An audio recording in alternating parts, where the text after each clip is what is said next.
अस्सलाम वालेकुम। बहुत सदियों पहले किसी रियासत में एक शख्स से बहुत बड़ा गुनाह सरजद हुआ। उस रियासत के बादशाह ने उस शख्स को जिंदा आग में जलाने का फैसला किया। उसने फैसला किया कि इस शख्स को सारी रियाया के सामने जिंदा आग में जलाया जाए। अगले दिन दरबार सजा, तमाम तर वजीरों और मशीरों को बुलाया गया, रियाया इकट्ठी की गई और उस शख्स को भी लाया गया जिसको ये सजा सुनाई गई थी। बादशाह ने हुक्म दिया कि आग भड़काई जाए। वो शख्स भड़कती आग को देखकर खौफ में आ गया। वो चीखने लगा, चिल्लाने लगा, बादशाह से रहम की अपीलें करने लगा और देखते ही देखते वो घुटनों के बल गिर गया।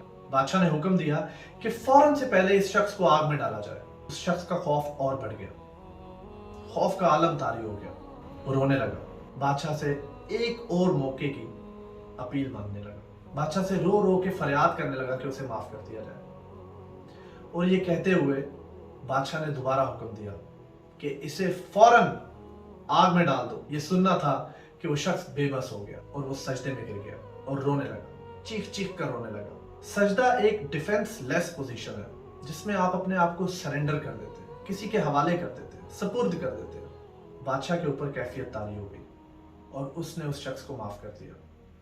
एक बादशाह, हकीर सी रियासत का एक बादशाह, किसी को सजदे में देखकर, डिफेंस लेस पोजीशन में देखकर, किसी को देख करके इसने अपने आप को मेरे सुपुर्द कर दिया, मेरे हवाले कर दिया, मेरे आगे सरेंडर कर दिया।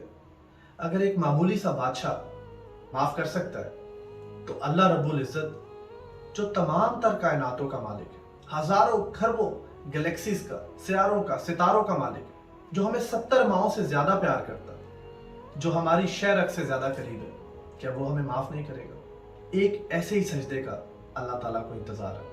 वो एक सजदा जिसे तू गिरा समझता है, वो एक सजदा जिसे तू गिरा समझता है, हजार सजदों से देता है आदमी को निजात। एक सजदा। Thank you.